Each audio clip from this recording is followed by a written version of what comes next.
الطيب له بن النشامة مواجيب، يستاهله راعي الكرم والحمية.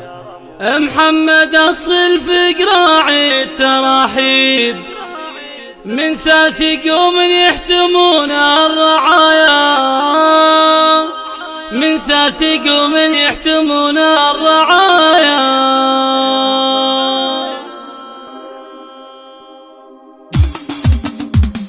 الطيب له بن النشامة مواجيب، الطيب له بن النشامة مواجيب، يستاهل راعي الكرم والحمية. محمد أصل في قراعي التراحيب، محمد أصل في قراعي التراحيب، من ساس قوم يحتمون الرعايا. رجل شهم وابو شهم منبع، متوارثين الطيب روس الدهايا. أهل الكرم وأهل السيوف المحاجيب، وأهل المواقف طيبين النوايا.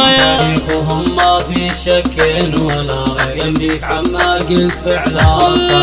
تاريخهم ما في شك ولا ريب، ينبيك عما قلت فعلا الطنايا. الطيب والنومات ما فيه تجنياتهم بالطيب دايم رهايا. ابو شهم عند معزة وتوجيه، عاللازمه ما ينزوي بازوايا. يرفع لك البيضة بروس المرايا، يلي كسبت من المزايا مزايا. يا ابن السويد وانت طيب مجاهد، يشهد على طيبك جميع زملايا. شك القصيدة يا حصان الأطاني، ومني لابن صلبك جزل التحايا. شك القصيدة يا حصان الأطاني، ومني لابن صلبك جزل التحايا. الطيب له بن النشامة مواجيب، الطيب له بن النشامة مواجيب، يستاهل راعي الكرم والحمية. محمد أصل في قراعي التراحيب، محمد أصل في قراعي التراحيب، من ساس قوم يحتمون الرعايا. رجل شهم وابو شهم منبع، متوارثين الطيب روس الدهايا. أهل الكرم وأهل السيوف